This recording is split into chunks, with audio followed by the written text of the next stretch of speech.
ensela kaira rua chase karaya weka chajon keta nakamap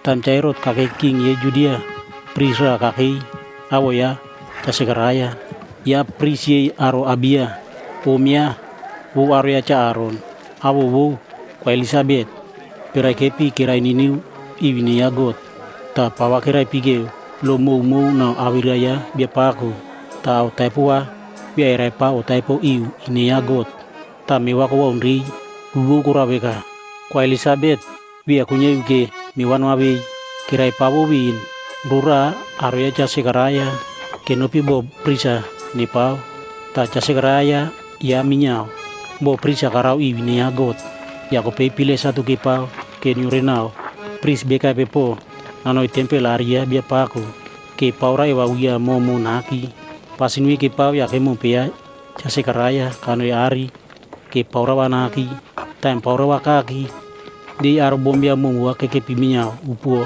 inya betena ke pau ya ko pensel mo ke ya bia pawa kakamapia chase karaya ya karo iya inu awakai iwal tawo paura ewa uya momo ya ko pecha se karaya kaprige ya ensel o wake ya irugo takari go toro pensel la kaira ruawika ase karaya biar mariri gota beten mema karibu bin o mema kwa Elizabeth kita mabia mano aiwea awo ya ta namina ka wika chajon ri mema kita nuniman ya wano roma rewo ar bombia mumu kita wano roy ruama bia mewo time nakamap bia emo kita awo pakawanako iwine ya bia paku wia kunye upik po na waina natun wai tembang ke kargo irimu wumu ya kita ruana riro Holy Spirit bia emo kita narau arbom ya mumu ye Israela nirworu ni kapepia bia paku godye kita pasi na kupuana ya cha Elijah tija ako ero kita nako nauti nanoirwa bia paku wacha kita narau akawi mi neke piri mekira kita rulu nare roboru arobro rowa epi aku kawero ya rulu kaya niku wika aro ekepi eniniu iwini ya got kita narau biyo nekepi owane kina po wabia pako nararo pecha segaraya katerwa ensila wika tukura wika epi kina nayarau awire mima akaya nurau nao kana boni win umina minyao kurawure win ya ko pensela kaira kiwika nina cha Gabriel ini karoni iwini ya got gota weku kaire runa takakani nanaire numa tabire ini manwe kana wanaru numa maribu abire we nina via mabilip tamare rowanir makumo via kunyayu awan maire wai nunui nunyayu time awi nukai abire nina kita kaya nurau nao weka time goro gota kamumpi har bombia ma keke pige ya segeraya o wainya kekina paku harape ura tatara ki tempel aria got ya ko pay time kakai upuo awa via kunya unairai ya kaya raweka bia pako au ne marawa karita ka tempel ari awen korawe ka jijo ya ro wakere akumo tawa kaire roipo ino ya time chase graya bo prisia karawin ya ko pikani waru uruya time bo kwa Elizabeth korgai uraga mawano aiwea ya mabia makwa aiwea arbo ko awe aronovo kwa Elizabeth keribu beka bia pako kamar mariru tau wako roi minya ya kekepi kono umoit playama kwa Elizabeth wa ero ya arbombia ma kikapi kita wani piauri takepake abo sekarayani pa beka abo ya aka kupemu ya ma we kure beka bou kita abo ni minaka chajon kupekira ipo beka beira mopu abo beka bia aku ya enopo ke paupu aka abo beka pekarake na urama chase karaya roa bang ke kiria kumu ta eno po karau rui ki ai to peri kora niku kapi pua ya abria ya kare ta wika abo ya chajon awen ke prigi ya kerigo toro berengi po chase karaya roa ke yarara ya awakaire waru ya awakaire abo ya gota kabuku kupe mawe na paku ya spirit ya no kupuana kita nanoi na kebora mata kanapon beyo iwang nunoi nunya yu time nakai watiron ini Israel ensela kaire ro kwa Maria keta Yesus anuaivia ura 6 plawo kwa Elizabeth mawa baung ke kairo gota kaire ro ensel Gabriel kanui matai monrawo distrik Galili abo bo Nasaret. Kano i bia bom ra, bia unya iya bia bia ra wai. Bia bom we, emong pepua bia ra, ye aro ya King David, ke nuku ya, abo ya cha Yosef. Kupe abo bo bia bom we, kwa Maria. Ya ensel kebrela kararo i oro ari, ya kaire rubika. Umunai na murebo bia bom, bia pawa ka imu, ta blesina karomu, ya karau murebo. Kwa Maria brevi koriwo, origo toro, ya wegu wako kina weka. To to beka ipi. Kupe ensel kaire rubika. O Maria, bia non riri, gota wakoro waromu, non ribo, ketariba numuma, ya mabia marano maibia. Abo ya, kita nominaka Yesus. Kita nake bega bia paku, ya nepinaka, maya God, bia naki. Gota kita narau naka, nake bega King, raya ya cha David. Kita nake tura-tura, bega King ye aro ya cha Jacob. Kino mia bia kenobongki. Kupi kwa Maria ko tere roa ensela bega. Awen tano ka ini norakaro, ama bia ingu bai. Ya ko pensela kai rubika. Holy Spirit, tanararo imu, ya ko puana ya God, bia naki, tanaririmu. Kupi mae wono mae bia, kita nake nauli, ya nepinaka maya God. Kupi kwa Maria kurebeka. Maribu, neni bia boy nauna bia paku, kunya yu awe narau roni, beka kamairai, ya ko pensela kare riu, ya kakoi waru. Time kwa Maria, ko wari ko berin kono matai munra wo distrik Judea, kunya tau to mimi. Kono oro aria cha Sekaraya, ya umuna ini mana korau kwa Elizabeth. Kupi kwa Elizabeth, umuna ini mana koriworo kwa Maria, ya maa kay rori kau bukuri. Ya kwa Elizabeth, rowa korero Holy Spirit. Ya ko ipa ko kurai. Udah blessing na karom ko taburi arbom obu. Mabro arom keiri. Ya minyao. Blessingnya gota kako. Ya ko pe kwa Maria kurebeka. Ri neni awo ya bia pau kwa kunaki. Ya spirit neni oba koro roa God. Bia yana ko neni baru. Kaprige ni neni bia kanapon. Neni bia boy naunwa. Ko pe mare to kai pairi. Kita arbom bia ma nyirirai. Gota blessing na karoni. Gota kupuana kunya iya. Tau pako akaya kararoni. Tabo ya koli. Inya kamar mari rui arbom biam. Awa iribu pua. Tapa wai piki iya. Awen tanarau rui. Arbom biam mari. Awe yaro apo tiyei. Ikapi pairi. Eno ya bo kupuana wakurarari. Arboro ke pitoro yei beku. Kene man rewo.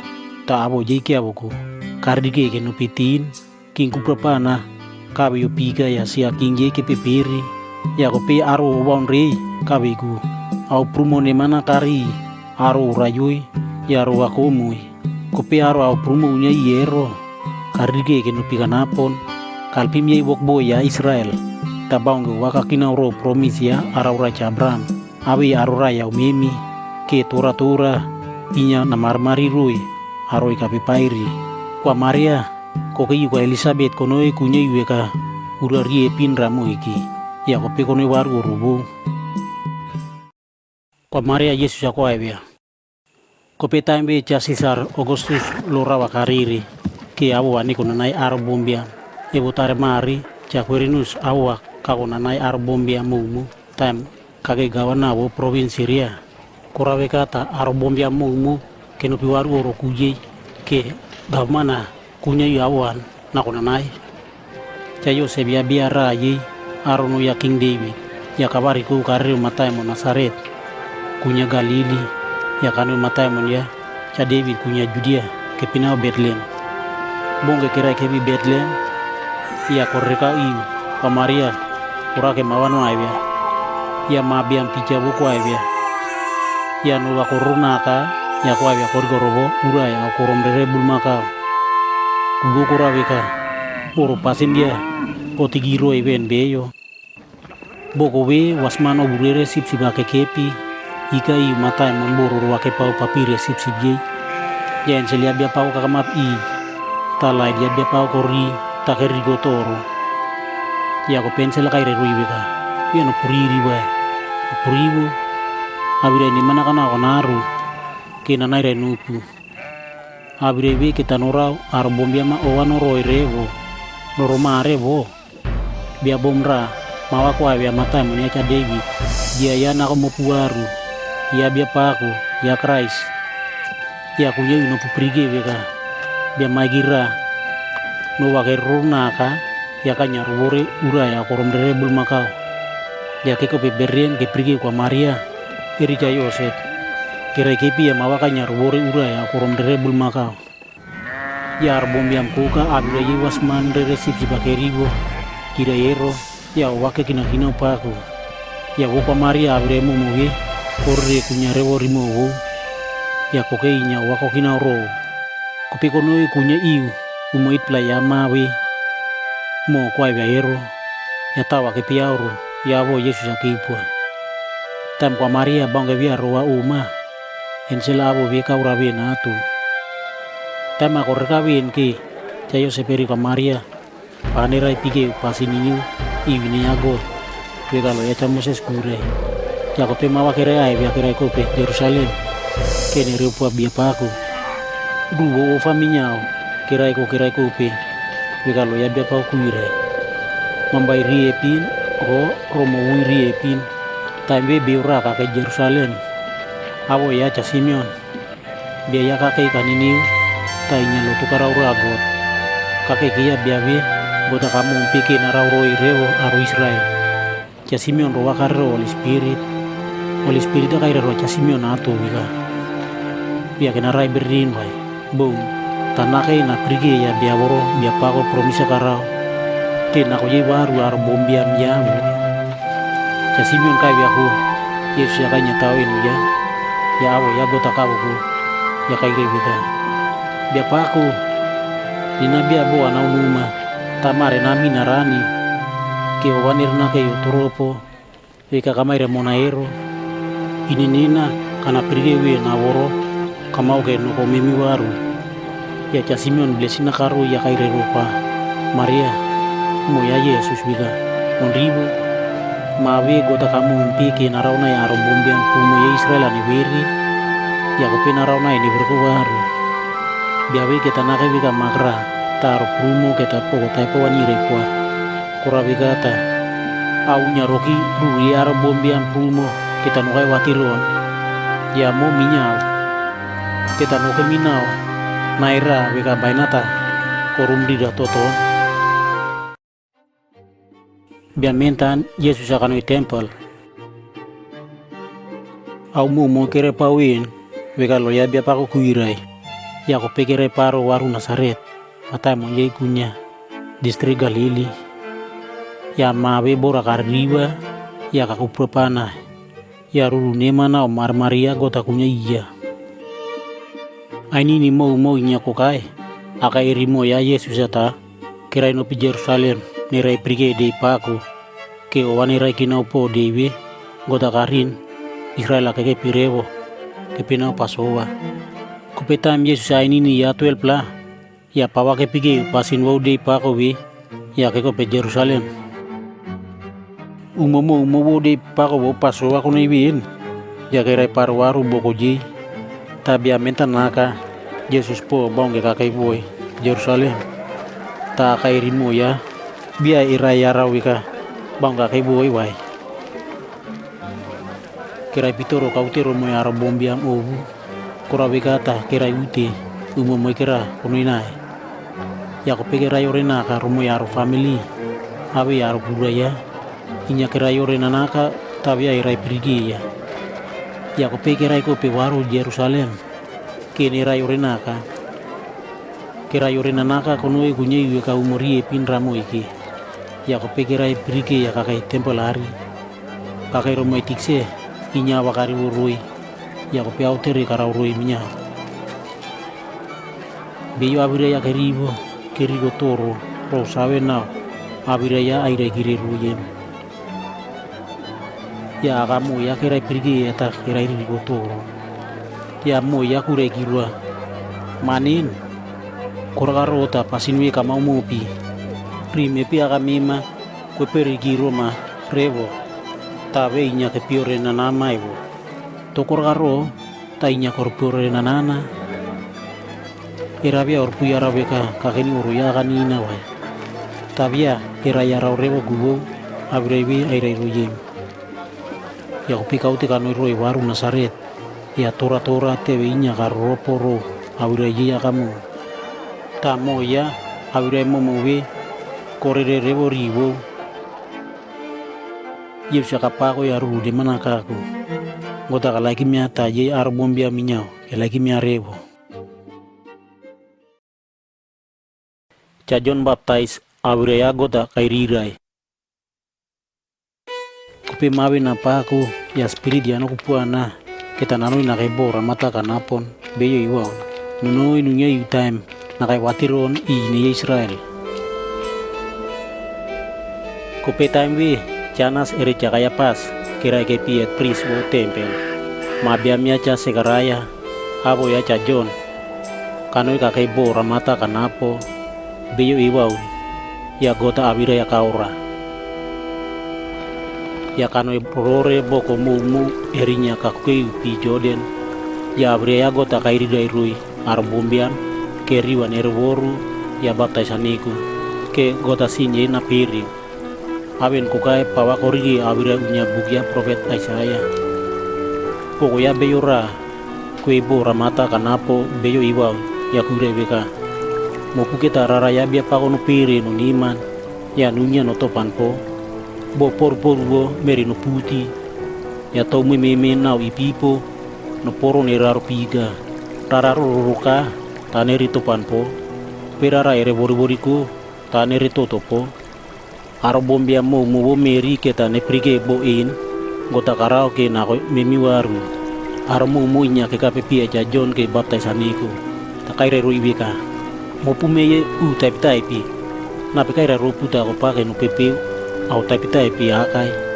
gota karake na rau no kayim mopu kita au no parpari ke no rita bekari wa ko puruboru bia no pire beka Cabram ya apora ya mimi kanere nopu gota kunye yuto pawe narboru ni rau beka meya Cabram arbombian prumo ke tere po aja John beka to mimi kita arap ini mau ya jajon kai rekiri rui beka bio no regari pinunya iya kita na ora beyura no uon ria iro kope beyo akor manunya iya ya minya kita narawika beyo tak sa iko ero ye minya ke kape ke baptisaniku ya ketere po amika atikse to mimi kita arap ini mau ya kai kiri rui bika mo puya ke kita wa no pugo pe beyo no tawo makwika gamana kai ro pu no pugo ero ta yisolia u ketere po amika to mimi minya ota arap ini mau ya kai kiri rui bika mo pubia ke au kanapona no pirai poi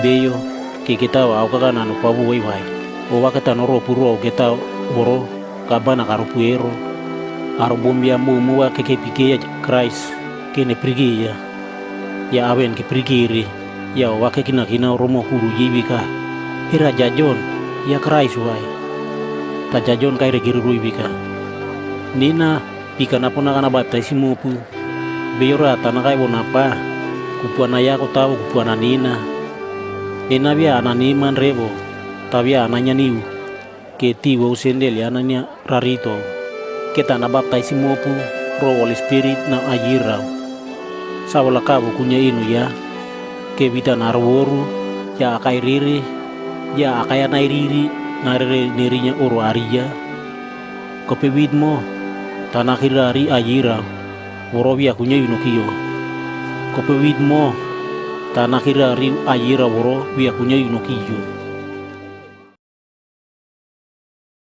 John ka baptisimia Yesus tamar bombia mu baptis akiku Yesus ya minya baptis akaku ya kope bete na karau ya ebena koruruki ya Holy Spirit kararo iya Yesus beka rumah ampai time we awidera koraro eben kurebeka mima manina nina kana lagi dia rewo tau korona Roma Yesus ya roa karro Holy Spirit ya pijo dena karriu ya Holy Spirit kako ya kanoi bora mata kanapo beyo iwaun ya kakai boko beri konoi kunyayu umo fodipla ya ko pesatana katraimia umo we kerno ribin akor maviara arawai ta korai warebo ya ko pesatan na kaira ruabika bo mema maya god Namaira muto pavoro norworu noraweka beret ya nama ya Yesus ya kaira giri ruaweka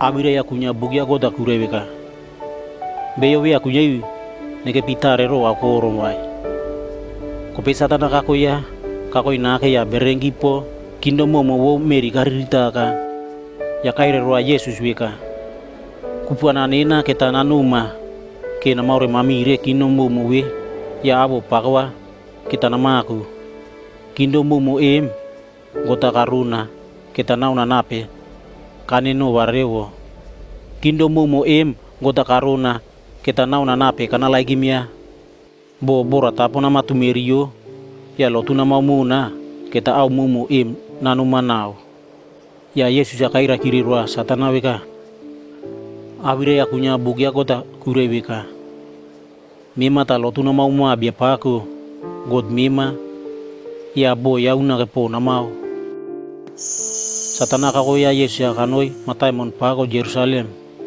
ya karir ya karoi takirewo tempel naki ya kaire roa weka bo mima maya god na mau pugi na maro pika pero kura weka abire ya kunya bugya gota kure weka goda tanai re roi enselianyo re parima ya ne pau parima revo tanya we maeno ye ke via to para komano remat tutari wai ya Yesus ya kaira roa satana weka abire ya kunya bugya gota kure weka biar nama tramia bia paku god mima satana katramia Yesus roa purumo marawin ya karya kanoi kake ke kupita emrabu wa aruye matai mo Nasaret bia lagi mia Yesus ya Yesus ya kanoi waru distrik ya Galili ro guponaya Holy Spirit tar bombian prumo boko we abria keru weka Yesus ya kupika kai win kake Galili kanoi rorore oro lotuye Judas kula karui ar bombia mumu ta ar mumu awe yaki aboko rewu naki buko raweka keprige ya weka yatik senima Yesus ya kanoi waru matai mo Nasaret boko bro kapako ero ya de sabata ko kai ya kanoi oro lotuye Juda weka inya kararao ya kawari goke abire nya bugya kota naridim ya bugwe abire ya profet Asaya kunya keipua buka kawoki konoya kaprigi abirera kure weka spirit ya bia pauka kiina ero kura weka kamu penina win ke abira inimanya gota nanako nanoni noibeyo awa wonri kaire rona nakane abira akayana nairira no puweka beyo oke pikalabus kunyo yu kalabusan opepeu ya no piupo kope beyo ine oraero kunyo ine periwaru kaire rona nanoni ke nanin beyo na epako ye aro owu eko ero kunyo ine no pikanapo takasalim nina ke abira ine mana nanairira no iweka de ya ko kaibin kita bia pakwa nail pimye aroya Yesus ya buka karedim benya kupe karuka ya kaura beyo buka ore rari ya kanu kakeyu tar bombia ma kekepi oro lotu ari ini ye kono roa ya una kepo ya kupe kai roi beka mare akai abria ya kunya bugya god akaya korona ite mopu armu muwi abo ya kia boko na ke ya oake kina pakoro abira ineman aira royem tajaibe ku kiteri beka biaimo ya maya cha Yosef tokura beka epita abira im kaira ya Yesus ya kaira roy beka kana ya rawin beka abira beta no pirai puna madokta reka memabe ku namau no niman waru abira bo awa kamar mare matai mon kapiniam kemiribo mare namau minya oro kumima kupia kaire beka awakai anere nupu beyo be akunye abira ya profetra neribo time nautute oro kuya weku awakai anere nupu time ya prophet Elijah arobom prumo ama weri bereben kir Israel time we motabia arin awawai uraro meri wai kono kunye weka ini tripla ura 6 pla ta akoro minyao ko wong kita boko momo were ko rayo rebo ta kota via aire roa profet Elijah ano iriri aro bom prumo ama ewiri piri wai Kupepo kaire rua kanui bia bom ra. Bia bomwi wo bia Juda. Kokebo ko Sarfat kakui Mataimon Sidon. Ambu Karaibin. Korau minya time ya Prophet Elisa. Aro prumo kekepi Israel. Le prokurai tavia alpimye kinarai neneman waru. Kalpimya po biara yei provinsi Ria. Awo ya Chanaman. Tamaromu mukekepi orolotu yei Juda abirebe kiribo. Owa kereiro rorevo. Ya kebereko Yesus ya keranyaka kenopi Mataimon upuo. Mataimon yei kunya tau tou nake. Ya keranyaka kenopi tou iga pari-pari. Kipake netura kaki raro nari. Takarei kau te kanoi romoi aro bombiam prumo ya kanoi ki. Kupekararo Mataimon Kapeniam kunya distrik Galili. Ya dei sabat skula karoi aro bombiam. Kerigo tororo abiraya. Ero kuraweka abiraya airai royero kokupuana. Yesus ya disciple kako yei. Rura Yesus ya karoi pirobo piwe Genesaret. Ta aro bombiam prumo. Keropi iri kiape paria ke aura ya gota nerigo. Ya kaprike buarie piyei beyo bawa ya beyero kepepere kerinya kakuke iupiro take kepi chao yei piwa keni pinipire. Yesus ya kanoi kaupure buaya cha Simon ya kairairua buan naturkeki metametan. Ya Yesus ya kakei tau bua skula karoi arobumbiam. Awa kairai proibin ya kairai kua cha Simon beka. Bua nama turkeki piburoro re ya chawa nupara yoke bawa nupavei. Cha Simon kairai kiri rua beka biabei bo kemi reba pana mau rewo roro ririba kukai kunya i buronai. Tabia bawara emai biabai. Kamai raita kita chawa nana rayubu ba. Chawa ke parayopi ya ba prumo ke kunai. Ta chawa rowa kore rewota kurake no pipi. Kuraweka ta eno ke taupui. Obuyei e ke pibua raire ke ne kape nyelpinjei. Ke kape ya ba ke chau. Koraro wari epi ta wari epina kerirake nerubu. Cha Simon Peter au en kapirkeu. Ya boratapo katureriu iu komia Yesus. Ya kairairua weka ya paku. Nami mena ya nanomi nena sina kanau. Cha Simon Peter awe aro obu ya keririku tam ke pirke baprumo kiawei. Mai biam riepi ya cha Sebeti cha James eri cha John. Yei minyau keraiririko. Cha James eri cha John yei aro inyap ba e paupia cha Simon. Ta Yesus ya kairairua cha Simon beka wiana mariri. Mareta nonoi. Bo mema kita beyowa namaku yei. Ya warie pi keringo koko ikunya mirinake. Ya au mumu yei kepepere ya pawa kepike ya Yesus. Yesus ya biara koma ke ya purari karaka kanewan baru. Umura Yesus ya sekolah inya karoi arobombiam ta yei parisi awe tise wulo ke kepi bobi. Parisi awe tise wulo ke kape popore boko mumu Mataimon Jerusalem. Ta distrik Galili awe Judea. Ufana ya biapako kunya iya Yesus ke beyo aurai ero narai neneman baru. Ta yei aro beyora kanyarobore bedra poiki kape naka. Komanau enu ya beyo emo ke ya raita kipake poi nenopi oro ari ke nepere aki kakuke iya Yesus.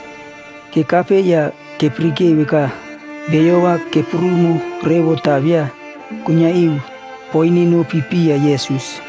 Ya poi ke kope oro kom na ke ya oro koma ke kapopo ya ke pero kararo rewo rura iu bo Yesus ya aroye. Yesus ya kaprike bilibye ya kaira rua biai mo weka kura sin muma kana pero kiben. Paresi abi sabe man wolo inya owa ke kina wika. Deriya bia bekaipi takarake bowa nako bowa got. Ta abirai be kairai. Beora bia kunya iu sinan na pere wai. Gota una ke po kunya iu au inarau. Yesus ya kaya rau in iruru yei ya katere roi beka. Tukorau beka ipeta ruru beka kunya romo kuro mopu. Aura beka ipe nomari rorona nanairai. Nena kita nanairai beka sin muma kana pereuki. O nena kita nanairai beka namabariku ya nano namauti. Kita narita puke no puya raweka maya beyo kupana kunya iya meribe kesina na pere ya karaworuka iya biaimo komanau enui oyarayem ya kaira ruabeka panara numa namabari ko bet numa nama poi ya namaute na nomi urumima ya berrengi pon biaimo kabari ko ineyei aro emo ya bet bro ainya tawero kapoya abo ya gotainya kawuku kanoi uru ya aro prumo ke kepi keriri toro ta abo ya gota kiawuku keriri rewo ta inya kirabeka mare au mara kemi piriki rewo.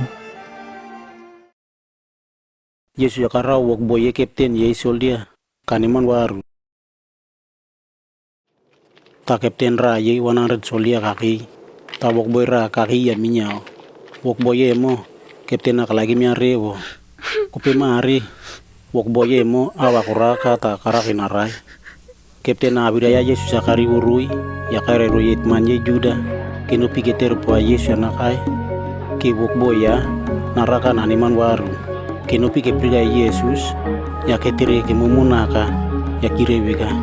Kapten wi kaniman kunye ina malpimya iro kurawika inya kalaki mi rewo arbombia memi juda ta oro lotu memi karau ya ko peyes ya kauti kanoi roi kanoi kakui oro ya kapten wi ya kaira roi kura ouya keno pikire po Yesus wika bia paku bo bia na marewa mo iro kurawika nina bia na niman ke na kami oro arinina nina kana ya rawika bia na niman ke kunyeyu nina be gunakane nima tamima kama ira ya wokboya kaniman waru nina minyao kenya keni rogobia aure rarina ta ye solia minyao kepina ke pirogo bona naira no solia raweka nanomi ya inya kanui kopira na naira no aveka nakami ya inya kakai tam na naira no wokboy nena weka mem awin namau ya inya awin kara Yesus abirewi karibu ya wakakina kino paku ya kopekar woruka i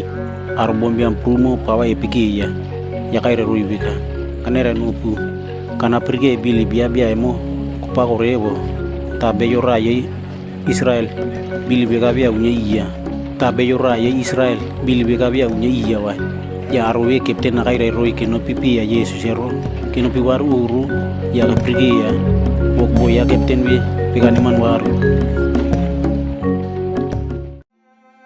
Yesus ya kairai ya pupa ko pigimku mura Yesu ya kaira roi disciple ya beka nenomi parawo piwe Galili ya kenopi ke paruara ya kenopi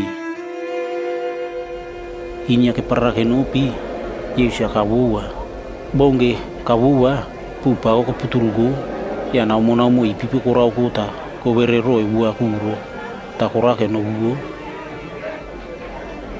disciple kan opi pia Yesus ya kipiako ya kire po abeka biabi kimakene miwiri ya kabarigo bua katoe eri naumo ipipo ya naumo ipipo eri pua kopigimku ya piwa kunya toropo ya kateroi beka bilip mo punya beka epi kopedi sepola ke riri ya ke kina opako tayeweku keteri ka beka biamo ya bia beka epi abire kupona wa kaire ro pu eri naumo ta abire ya kira iri upua Yesus eri Beelzebul Yesus spirit ai pora karike ukirea biara spirit emo roko kumu ta kora biamo roke akumu time spirit ai po em korea ya biamo awa kaire waru ya aromu ke prigeta ke rigotoro ta o kire bega biamo spirit ai po inya karike rok pona ya Belzebul ya bia pepana ya spirit ai taipi Yesus ya kaya rawin abro inya kina oro kaire ruibeka bo aro kinumra nya betari aro mane pawar waru kindo memo ketanu bagarap bo aro oro megera nya betari ya aro mane pawar waru aro oro emo ketani bagarap kope bo aro ya satana nya betari ya aro mawane pawar waru kindo mia ketanunya no kupona no raweka epi awirewe kana irai buko raweka mupuko pireweka nena inya spirit type kana rikero kupona ya Belzebul amaireweka kupona ya Belzebul da spirit type inya kana rikegi pekana terenunga arworo pa epike puero to kupona ya na pekiku ta spirit type kirigegi koraweka ta aromo puiku ketane pirita puika awire mo puia wakai kope bo spirit type inya na rikegi ro kupona ya God era kindo mi agota ya kokai puin tambia kupapana ra au kupapana nerinya iya kita naurari rewo uru ya au mumu ya kita nerinya rewo kope biara na kupapana rewo na kai romana ura iya biaemo kita au kupapana ya na koria ya au mumu wo uru ya kita nawani nuiru ya aro obu Yesus ya spirit type pokari geiki rea beyora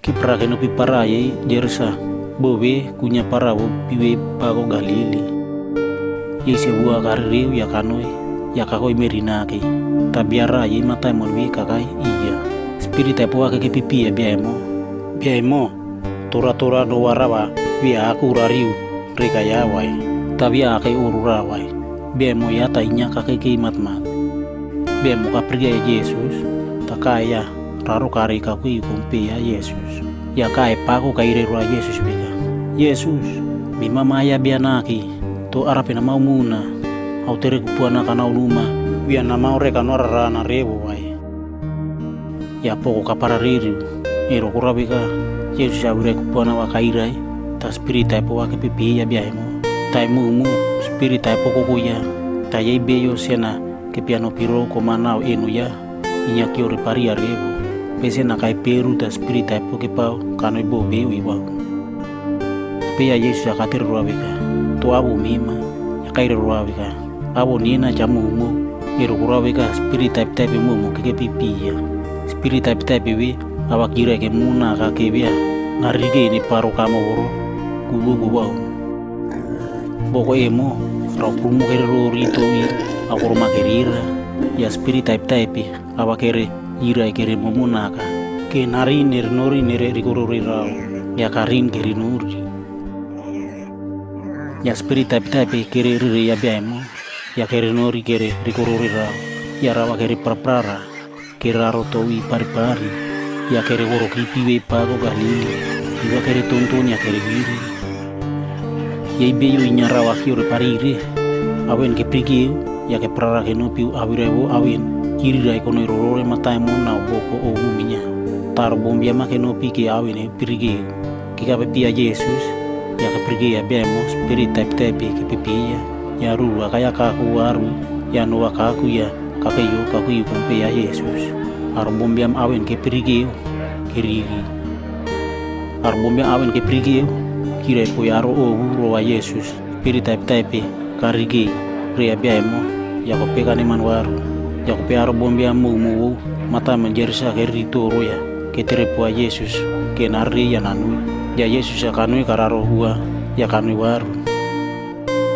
biamo spirit type ke pipia ya awakaire kamu muna karewo Yesus ke nanui roa ta Yesus ya kaire roa nanui waru ya kaire roa bika nanui waru boko mima ya namaire mui arbombiam au pago gota karau rumah ya biamo kano ya kaire roa arumumu umatai monro awarape Yesus ya araura bia bominta nakara korai ri bia bomra awa korau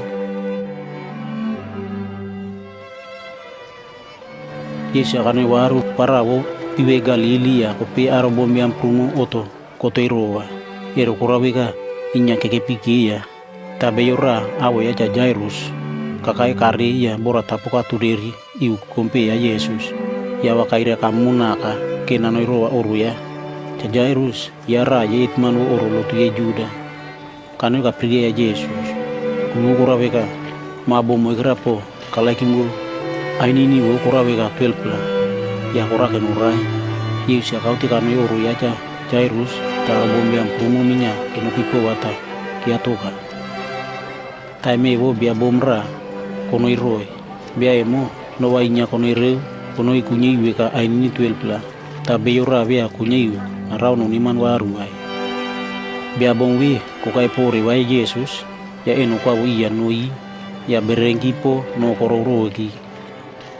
Ya Yesus ya katereweka bia nape eno kawetana ya momu ye kira nena baun tachapita kaira ruabeka bia bi arbombiam prumo kekeku ta kiute kekuri kema pe Yesus ya kaira ruibeka biara eno kawetana takana yaraweka pona Qur'ani na kuri ya bia boma ko yaraweka bia kunya yuno kairoki ta koreriri ya ko kai bora tapo ko turerio iu kompe ya Yesus ya kureru yaro mumu to kora weka epeta eno kaweta ga Yesus ya berengipo awrawero ya kurerio ya Yesus ya kaira rubeka mabo bilip mumu kora komuniman waru nonom na uri mariri Yesus ya kakai inya wa kaira iru yaro bombiam tabe yora kauti kakai oru ya Jairus etman oro lotu ye Juda kakai kaira ru ya Jairus weka mabo mima korai bien bia nai pako na ma tikse ya Yesus ya wirewe karibu ta kaira ru ya Jairus weka bia na mariri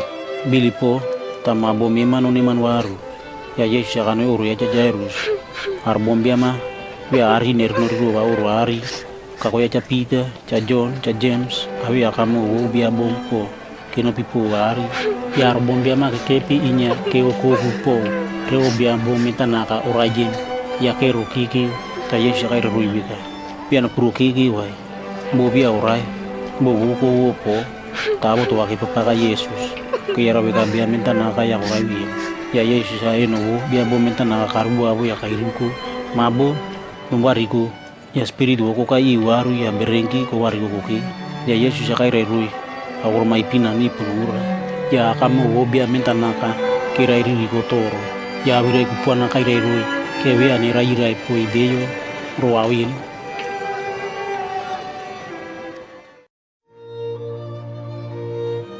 Yesus awur ma karoi baptausen beyo Yesus ya kairi disciple 12 playa ya namba na puana karui ke spirit mumu etapita epe nirike ire aro aorayero ke nipai nineman waru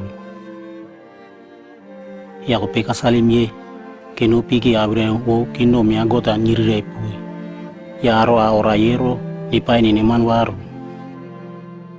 time apo sala ke kape waru kire po Yesus roa mumu inya di pare-pare ya kako ye keno pipowa ya ke pipi aro bombia memo ya yepo keno pi matai man Betsaida ya aro bombia mumu emo kiribu wika Yesus akanoi bobre tapawa ke piaropi ta oto ko jaroi aro mumu ika pero ta bire wokino mi agota kaire rui ya aro aorayero karai keniman waru kope bari rewo ya disciple 12 la kikape pia Yesus ya kire po abika amai remo ya aro mumu kene no pi popore boko meme erinya kahugi ke akur manao bo ye ninya ero nyurinao ero kura wika bo en beyowa kibang ya Yesus ya kaire roi buwa wika mo puwe ku kita akur ma no po inipa ya ko pekire po abika bread pipeline nao bari pinpo punya emo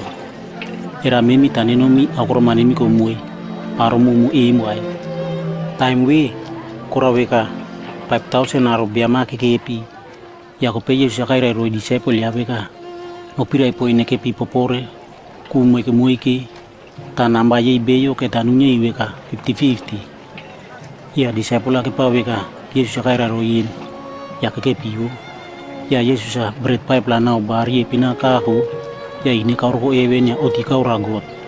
Ya bawa nau beret akabitari. Ya karo disciple ya kewani kono iroi.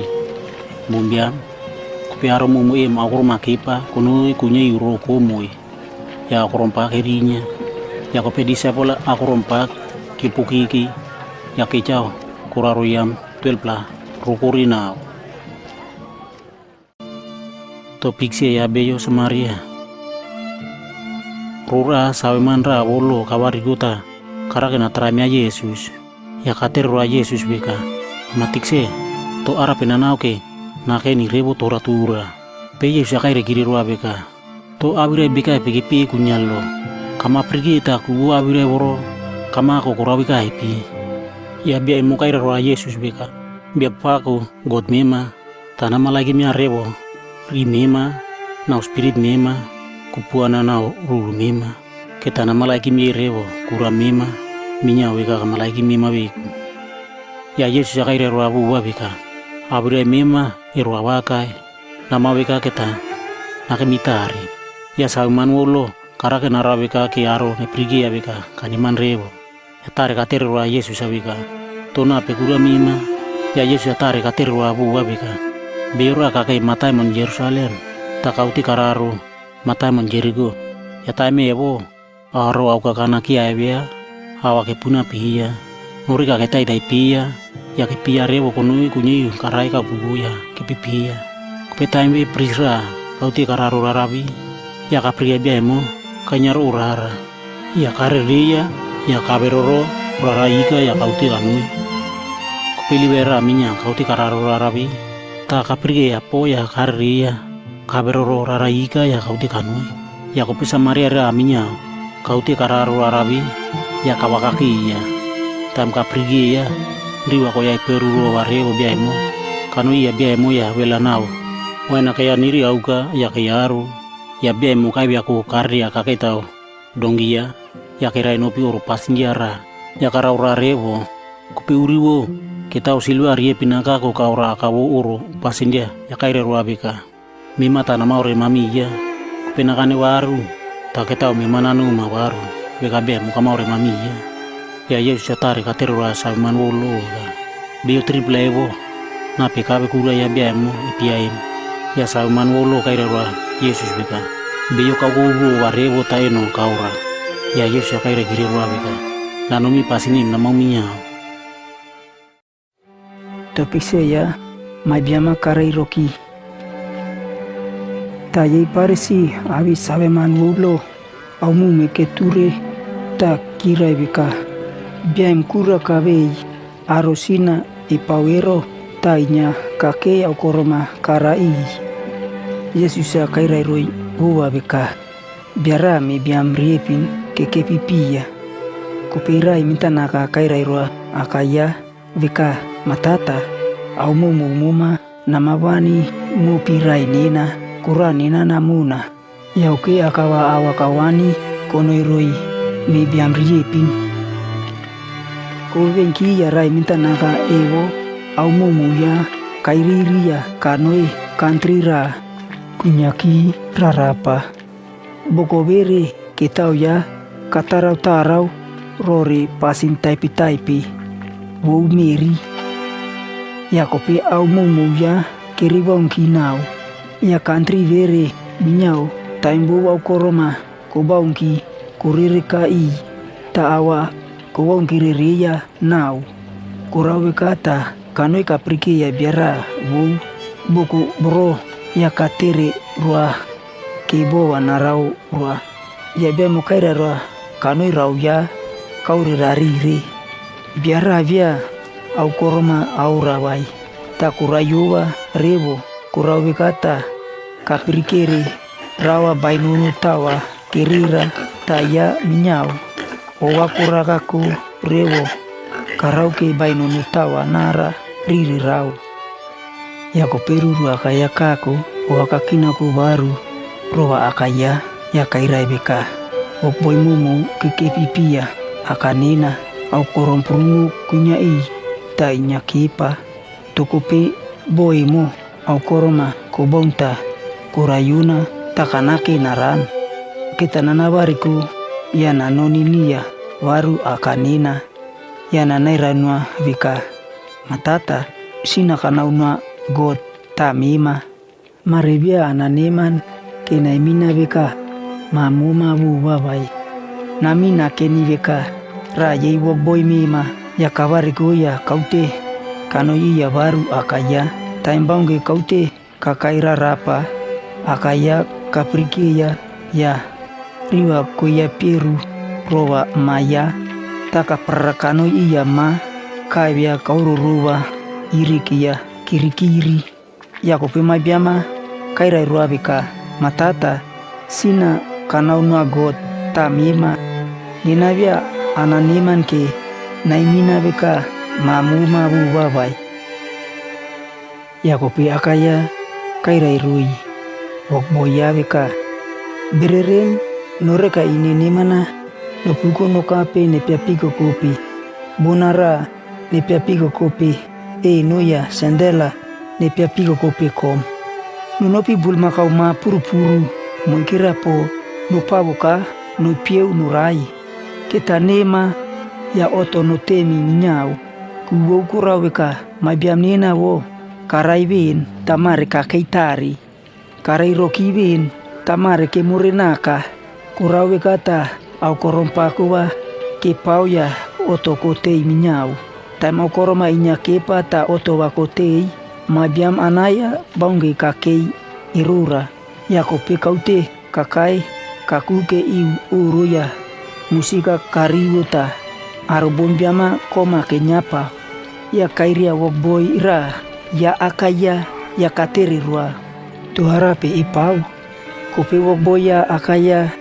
kaira ruabika raimetan mima kakai baru ta kamuma bulma kauma puru-puru mukira po kuroi kabuka kayeurua kuwo kurawika raimetan mima kanoita kopi kakai baru kaneman bia ataipia maibia manaya toewo karibu ya owake ya rororebo takonya bia anoi uru ari ya kopi mabiam be kaira irua akaya bika nama priki ainini mau bopa hoa nyakanau numa kakeni bika wokboy muma aurai mema pa kanike tamuma bia au bika meme mintanaka ra amunake awe arukura nena oto notemi kope mai bia mumai ro kanoi au muma kararai kire rore arubun rara ya kope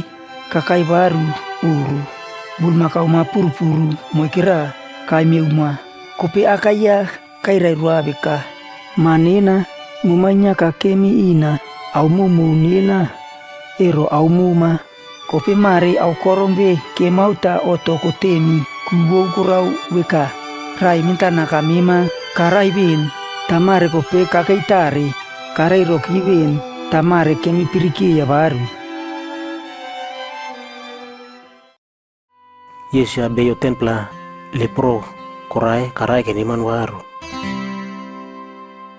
Yesu akautero rara kono iu mataiman Jerusalem. Ia kanoi romoi Meri para ye distrik Samaria we distrik Galili. Kanoi boko rata abeyo templa lepro korai ke wakaki ia. Kero pira rapaki ia kie pipako kira puaweka. Yesus biabe namao kukumomi. Tam Yesus aka pergi ki kaire roi beka no pire ka mopuno pritai pris kope time ke nopi reka ye konini waru tara ye ka pergi beka reka ya konini waru ya kakai waru kai pako awo ya gota kabuku kakai ya Yesus ya bora tapu katurerio koraro Meri kagai komia ya otikaora be mo kakai waru ya Yesus ro ya Samaria Yesu akapergi ya bia moya kaire era templa reka ye bia oni man waru ai toko pe ye nain pla eke bibi kaipi era beyo ne kape waru awo ya gota ni awo kona ke baun wai era bia ra ye arura tirin po wai ya Yesus ya kaire roa bia Samaria beta nama wariko ya nanomi Filipi makora kamani man waru topik ya farasira eribia tagisa ako kerai beten aro kepitoro beka jeiweku keni niurewo iu ini ya gota keni manpe aro obu Yesus aya karari rui aro ipawika biar rie pinakirai ko petembel ke betenani rai pau raya beyo bo ya farasi kopera ya beyo tagisa aku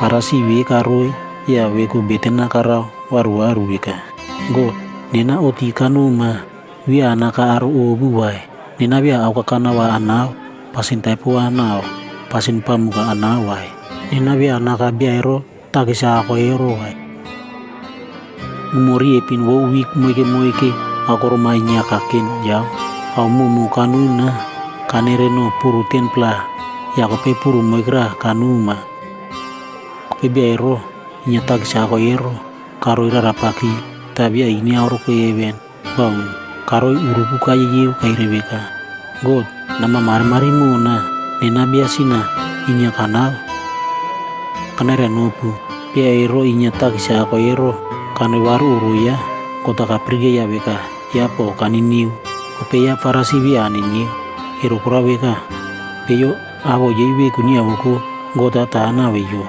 kope beyo abo jeibeku ni abopi gota tana weiko Yesus abia ini tapu karaka kaniman baru. Yesus kakai kakui matai menjeriku. Tabia ini tapu raka kero rara iga bemo ta inya katerero ibeyo ke kita wanao awan ipua. Tambia ini tapu kariu aro bombian pumo kita ke kapi takaterero. Tu arap upau yakire pua beka. Yesus wona sari takakai. Ya bia ini tapu kai rebeka Yesus mema apotia King David nama oko kumuna aro kiuti geno picha kitoibia kiro ipua ruana itu taya inya kai paku takai rebeka apotia King David nama oko kumuna Yesus akardia kia kai roikia bia kikapipua bia mukakai kagui iya Yesus ya katir ruabeka toka make arapinana ununa ya bia mukai reruabeka bia paku karena ini nana peri baru ya Yesus akai reruabeka ini nama pereki bili mima wego kurau kamaniman waru berengki po ini kaya pereki ya pakar ya Yesus awo ya gota kabuku tamaru mumu awen ke pereki ye minyau awo ya gota kiabuku Yesus akanoi oro ya Casakias Yesus akanoi kare kiwin matai menjeriku ya inya kaute kanoi ro rara beura kake matai menwi awo ya Casakias ya eit manji aro tagisaiku kita ukukawa nao au prumo wakunya iya karake na pergi ya Yesus bia mukarawi kaipi aro bombian prumo ke popo paria tapi akunya yuna pergi ya Yesus kubu kuraweka Casakias ya bia kurama ya kopika parakano ica kakoi kakei tau ai fikra kepinau sikamo kena pergi ya Yesus kaya rawin wika Yesus kita nauti nakai ro raraim tam Yesus kauti kakai ibuwi Casakias akeyim ya ini kau runa ke ya kai rabeka Masakias namaro berempika mare ro robo kita nakeni uru mima kurabeka ta Casakias wako wata kararo berin kako ya Yesus ya kirai nupi uru ya aro mumu awen ke pergi au mumu mikire na kai wika kano kaki ya biara inya sina rawero tam kirai ke pi uru Casakias kawariku karoi ya kai rarwa bia pako nama pergi bia pako mar kita au mumu nina nanawani kurari epin puru moikira kita nanawani nui aro au wonde yero kopebo au kakana wanana woi aro obu kita puru popla nanere tawone nui baru ya Yesus akaira roa Casakias bika mari kota kako ye baru aro bombiam wo uruim biemo ya minyau apotia cabram Yesus akan matai mon Yerusalem eka king Yesus awirewi kairewin ya kawariku kautero urara kanoi matai mon Yerusalem. Time karo iku iboko Betfage iri Beteni kaku yuto ke pina olive. Kairoi disciple ripinia kirai nopi kairoi beka norupu nopi iboko bere kunya rupu cairi ya norupu pirigi donge primora tiwa ke apona ka karo iboko boro donge primo be tija beyora be akaitaka wai tiba norupu rarito ya norupu ape nakabe bo beyora natere rupu beka to dongi tiwa korpu rarito ke arape norupu pao norupu pira ipua beka bia pako bo akunya iya takalaikin biare pinje sakaira roi kirai nopi ya umu kirai pergi beka yesa kaira roi ero time dongi be tiwa inya ke piara rito akawo dongi be kitere pui beka to dongi tiwa korpu rarito ke arape norupu pau ya kira ira ipui beka bia pako bo akunya iya takalaikin ya dongi kira nyaka kira kapi pua Yesus noriwa ye kira rewu tau oriwa ya dongi woya kira elpimia Yesus kakaitaka dongi ya kaute kararoro urara tayi arbombiam no ye kerebu porara tam kararo kakukeyo urara koraro iu to oli ye disciple mumu o wakoroi tau wakakina pore mirako le prigiri wenia kepi pako au ya gota kia wokunaki kepi weka gota kararo arewo king im kararo awo ya bepako awo ya got bianake ni mauku rimari punya ewe tambia sakakai kagui mata mon Yerusalem kaprigi ya karuro ya kopika irebeka mata mon Yerusalem muma arewo analaki mumu onjarau rewo aworo kita nurau no kemiri mariri tamare aworo kirinya rogi ini mum kita bia kunya yuno mu prigi rebai Yesus kanoi tempel hari ya kareke arbombia minyawa ke salim riri hari ya karroi beka bugia kota hurai beka orunina kita dunia beka orbo bete takpa kora beka boye aru awakana umomo inya kanoi school karui arbombiam tempel hari tayi big priest Simon Wolo awit mandi arbombiam karak yurina ke Yesus pia narai tapi aku ni urara kaya ran yurina ke ni pia narai kubu kura beka arbombiam kuka ke lagi miare oke awire ya neribu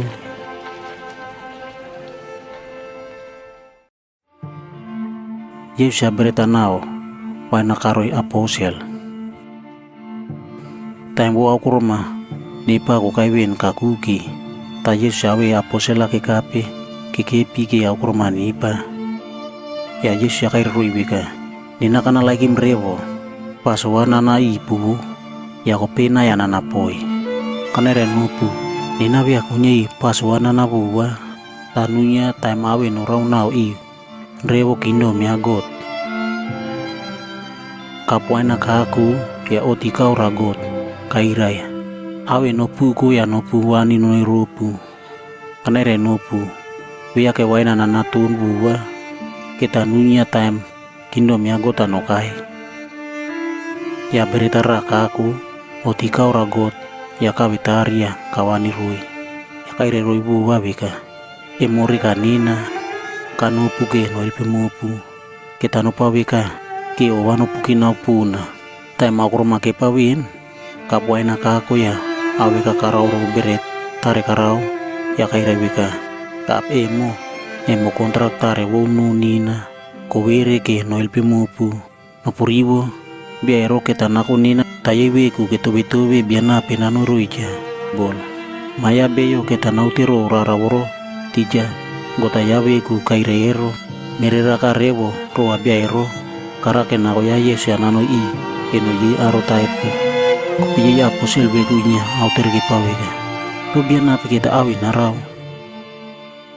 tayewe ku ke tobe biana penano ruija ya Yesus ya kaire rui kinyi aro ya yawe juda ke kupuana rewo takioro pari aro ye taji aru epe ke piroko ke pinai beka aru pasin di mana ke pau pui tamu pubi anu pau beka wai beyu kara ke nanoi ropuja nawe bia bei kita nawe bia kanapo beyu na urari ipu kita nawe beyo bo arau rupu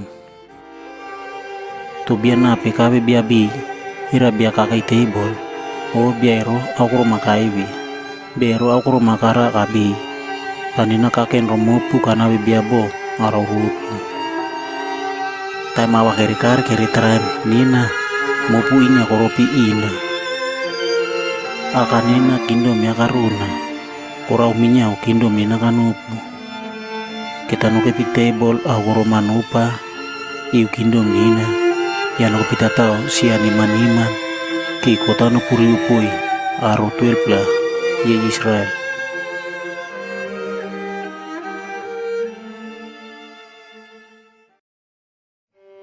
aro taipu ke ya Yesus Yesus berita nao wana karoi aposel taimbo aku rumah nipa aku kaiwen kakuki ta Yesus awe aposel laki kape kekepi ke aku rumah nipa ya Yesus ya kaire roa capita beka Simon namaribu satana katir roa got karga bilip maupun atrai beka biyo witainya kerworu ke au morere nere pupu tanina betena kana unu mawin ke bilip memawi aku nyu nuri ya ko time na kami waru tana ma prige ya rurai mima ya na malpinye kene ropi kupuana pita kai regiri ruwa beka biapako ninakaken po kita nanu ninuma kalabus o narani ya Yesus ya kai ruwa beka kana renuma mapita maruru wo rugo ko bong gebia auroro tana mai retrip la time beka kamaro winana ya Yesus mata mona kariu ya kako itu olive kako beka inya kararau ya disciple apa kepiki ya kako karoi kubo kuwi ya kaire roi beka betena inya no pau kewi ano repiru pesin ya kari kano ikira rapa kunya imaku to pane prupi ya bora tapu katuririo ya betena karau wika matata bo nama laikim takap emo nama ko kimina pia name mo mina wai bau bema wegu pana migiu awara pe kama laikim tam betena karawin ya awariku kanoi iwaru disable takaprigi ke bubu kura beka riwa korina rebo takairai rui tu arapu pau topu bubu lopu werego betena no pau avena ritrema no kaipu kenurepi awa bau nginya kairai disciple raya disciple 12 la awa ya ca Judas kakai ruija rarawa karitai arbombiam kuka kakai kakuki ya Yesus ke irine ya kiri-kiri ta Yesus ya katir ruwa beka ma Judas tu kama ke irine ya kiri-kiri mi ya maya biowa ya rarawe wopo kameri akime moi enui aro tae puai raya disai bolero baina takaya boy ay priso tempel tate bi awaka yai ro baina takaya ro ya pun ya Yesus ya kai rai rui beka ya uki mo pubi ake awen no pawa ya te bi ya emo ke ya bo ya ke ya puruki ya puniman baru ya Yesus ya kai rai rui big priest awe manro yore pari tempel awe aroi pipo ikape kini kuya baina tanau titiwa ko puna ko kape ko pake bia auga kanara no pai bia wai umumoka inya kakeni ni pu tempel lari tamopu wi awara upopu na wai ko pe mare ro taimopu upu ana woro ko pako rewo Yesus kanoi karoi iwini ya pilot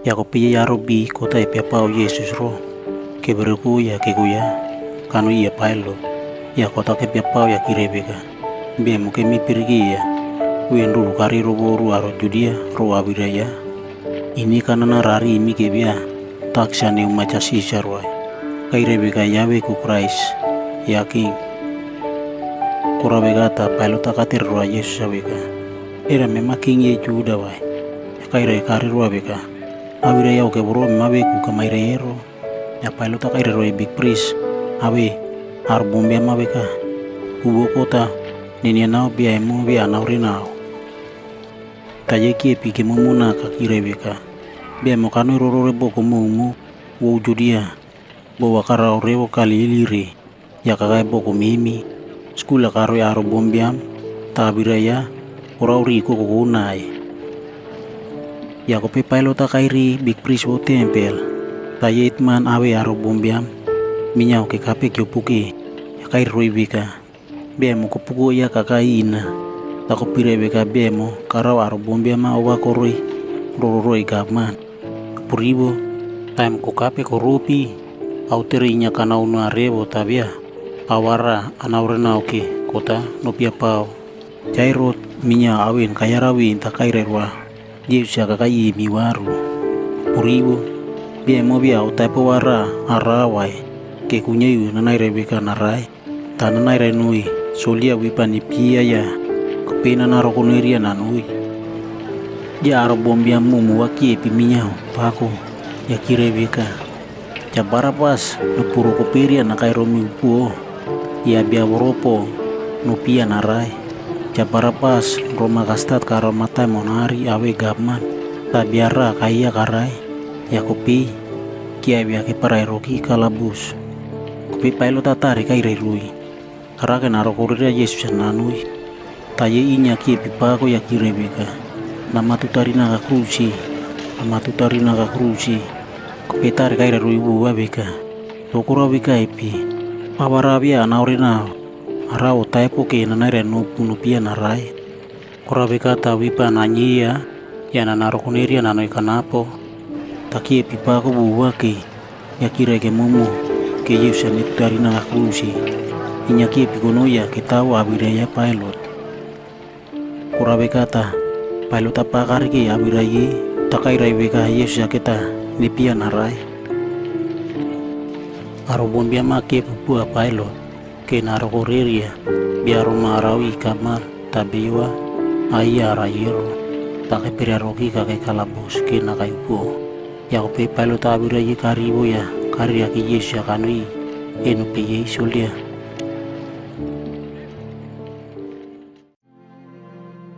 Yesus aketu arina kaya krusi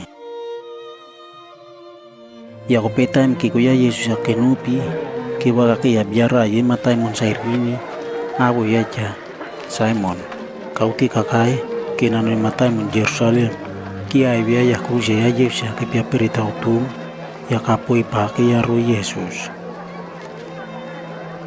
arbom biang puka pa kepike ya Yesus arbom pumo kere ukukuya kere roro arewo time kere piki bokora kepinawe kacariwa ya Yesus aketarina ka kruse eri biar yepin au taipe nyai paero biar yepin we raye ketutarina ka iu eno awaka ya Yesus opera ketutarina ka iu eno apata ya Yesus akair ruibeka matata sinje nama perio aworo nyai pawero yewe kubia iyara wai ya satu keparai ke nuri kaya Yesus diwani nunuru yewiku arbombe ama kerupi ke prigepo kayi itman je arbombe ama keteria ka Yesus yakira ibika kalpimye aro tokura wika epetabia kunyeyu nalpimya wiku bokara ke narita mi wika ya Christ ya God bia kota kamumpi tayawe kunalpimya taye solia minyao kikape keteria ka takepake winikani upanatun yakira ipu abeka bo memaking ye juda tamma beku na malpi mima beku abira yara kepe ketutarita krusi iu jaya abira ibe kepe kurebeka be mo yaking ye juda raye biar ye pine tutarinae iya Yesus kateria ka Yesus beka bo mema Christ mema beku na malpi mima ya mepi minyao kope biara ketutari iya para aureyem karibu ya katoibia kairerwa beka Mema bia mari mo agot wai. Naya kamako kurawi ya miao. Awin ke papu pi ero kurawi ka. Pasin taipo wa inya ke pipau. Kupia bia emo. Au taipo wa biara arawai. Aire buwa bika. Yesus, o namakino muna. Time nako menakemi kindo mima. Kupia Yesus ya kairai. Karirwa bika. Awakaya kanere numa. Mare akai kita nakem ina heaven. Ya kope umu wakaro iko. Weka 12 kilok. Ya bowa kororokeu koririre bogo mubo meri kono ikunya iweka 3 o'clock bariri ubu kura weka umuwo bia abriri ya no pako kwa weru tempo lari ro kwa betari kura riepin ya Yesus ya kai pau kai rebeka matata spirit dina kanu makunya inumima tai mabrevi kai ya owa kaparuki ya karai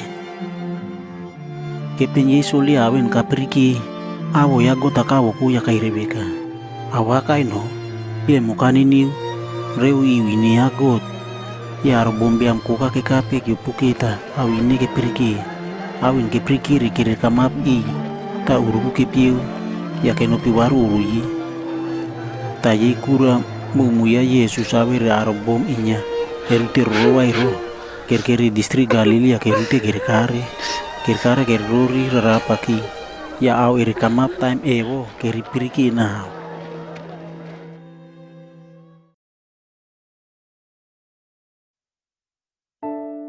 Ya Yesus ya kai pau kai rebeka matata spirit dina kanu makunya inumima time abrevi kai ya owa kaparuki ya karai time ewo beyora kake awoya cha Yosef ya raje arobi kota takari urue Juda dia bianiman pasinini utakarau iwine yagot arobi obu abure ya kire minya ke Yesus ni pia narai takoenya boko ya cha Yosef mataimon Armaitia punya distrik Judea dia ta inya kakei ke kingdom ya kota na prigewo cha Yosef kanu ya pilot ya katerwa ke Yesus nako ya anu nariri ya Yesus ya kai opika ya nowa kariria ya poi kanoi karuruki kanya topa kamu bi kipanao tabeyora wi peria rokiti jawai kupesande runai bawa bangi ini koruru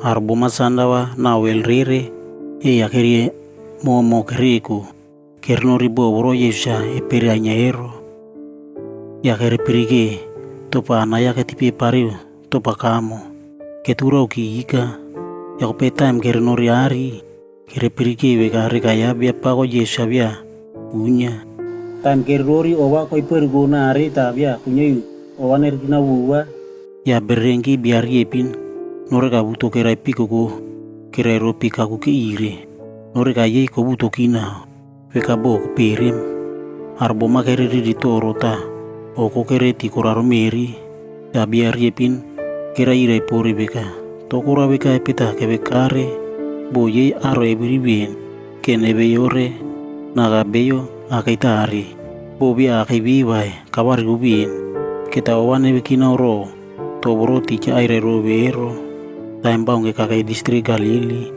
aire robe beka maya beyo kita nepoi enoye aro sinai pauhero kene tutarina kakrusi ya narai kope umori epin ramo eke kita nawari kubaru ya kope aro boma o wakere kina oro waru awirai ticha Yesus aire hero ya kope to pakamo wa kerereu ya kernori waru kernori ya kere irai roi disciple leven pla awe aro bombia mumu ro au mumu ere ribo ta ere piriki riri aro bom awirai ya kere irai roi aposelebo kwa Maria bo Mataimon Magdala kwa Johanna iri kwa Maria moya cha James abri arbom obu kergeri riri taru mumu abri riri aro bom ya beli irgura beka kepitoro abri riri arbom au kana pona kere irai tacha pita kabariko kaparra kano iboro